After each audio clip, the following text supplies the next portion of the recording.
220 acres is not a lot of land. How much fun can you pack into this limited space? Quite a bit if you do it right. And it was definitely done right at Talking Rock Nature Park in North Georgia.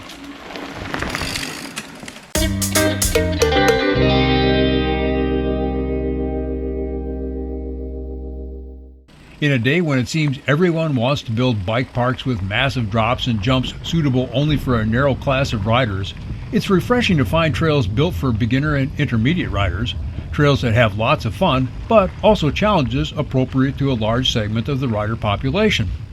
Talking Rock Nature Park has 11 miles of trail, and they all fit this description. There are only a few built features, but they're well designed and well engineered. There are little berms and rollers and other attractions. And just because Talking Rock is built for beginner and intermediate riders doesn't mean it's easy. There are sustained climbs that go on longer than you might expect.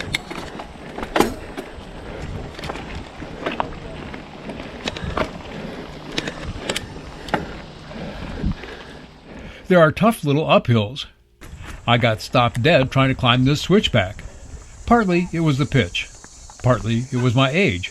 I was deep into my 69th year when I rode Talking Rock. Partly it was fitness, or my lack thereof. Circumstances had kept me off the bike for most of the year, and I had only recently begun riding again. Partly it was bike setup.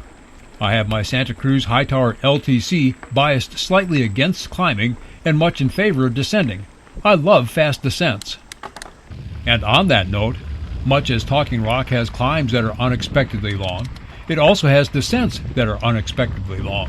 Fast, fun descents that seem unlikely in a park with so few acres and so little elevation change, yet here they are.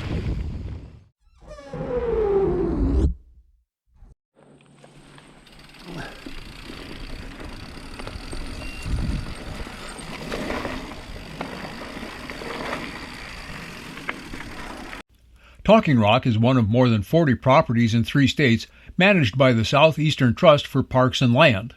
It is one of several trail systems built by trail builder Ken Nix. Carticay Bike Shop in nearby LJ, Georgia, gave much support and continues to do so. More about Carticay later in this video. The trails at Talking Rock are mostly fast and flowy. They are directional trails, and the direction varies with the days of the week. Hikers are asked to walk opposite the direction of travel for mountain bikers. The system works extremely well. There is ample signage, including some hand-drawn signs put in place while awaiting delivery of permanent signage. I encountered several hikers, alone and in small groups, and everybody got along just fine. Of the directional shared-use trails I've ridden, this was one of the best, if not the best. There are several parking areas. The hub parking lot is centrally located to the trails, has a portable toilet, a bicycle workstation, and a small pavilion with picnic tables. Several trails start from the back of the hub, and the rest are accessible just across the road. There is room for a dozen or so vehicles here, and the lot can get full. There is also a small north parking lot and a large south parking lot, but they can also get full on some days. If one lot is full, drive to another. They're not far apart. I rode into the south lot one day when the Georgia Cycling Association was there with several carloads of coaches and young athletes. The lot was busy, but not full. The point I want to make here is my extremely favorable impression of the GCA. I spoke extensively with Eddie Montera, whom I assume is a coach or otherwise directly involved with the GCA. His knowledge of the group, its mission and goals, and the methods by which the organization is pursuing those objectives was amazing. It was one of the best interviews I've conducted in quite some time, and I interview experts all the time as part of my career as a freelance writer. If you're looking for a model of how to engage youth, their families, and their communities in healthy outdoor recreation and competition, the Georgia Cycling Association would be a good place to start. As I was recovering from a ride, I met Keith Ray, the Director of Conservation for the Southeastern Trust for Parks and Land. He had been a volunteer with the organization for about 4 years before being hired into his position, which he'd had for a little over a year when we spoke. We talked at length about many things. I got his curriculum vitae. I got the background, present status, and future plans of the organization. I got a summary of other properties managed by the Trust, including those with mountain bike trails, enticing me to return. Keith is an impressive person with impressive credentials, and talking with him was time well spent. I also got to Cartier Bike Shop.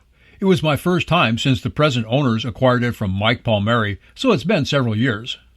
Co-owner Dondi was generous with his time and information. I got caught up on not only Mike, but also other locals with whom I'd lost touch, such as Doug White. Doug was my photo subject and one of my guides for a story I wrote for Bike Magazine in the late 80s or early 90s. I also rode the skills park behind the shop that's used for test rides and rider training. I started riding North Georgia in 1988. In the early years, I spent a lot of time around LJ and Fort Mountain, but in recent years I've been more focused on 5 Points and the remarkable trails at Rocky Face Ridge Park. I have a video on Rocky Face Ridge. It's episode 93. I'll put a link in the description. Part of the reason I had not returned to the LJ area was that I'd lost interest in the trails. I thought Bear Creek was only okay, and the trails at Fort Mountain, most of the Pinhoti Trail, and the old standards such as Red and White and Windy Gap had lost their appeal. I was only in the area for this trip because we were spending time with family members who were vacationing nearby. But my great experience at Talking Rock Nature Park has renewed my interest in Georgia in general. I'm eager to go back, and the first places I'll visit will be others managed by the Southeastern Trust for Parks and Land. My thanks to those supporting my efforts. You can do so on a monthly basis through Patreon or with a one-time contribution through PayPal. Links are in the description. Oh, and in the companion piece on Patreon for this video, I'll reveal my most compelling reason for returning to this area, and it isn't the trails. That's available to my behind-the-scenes and angel supporters.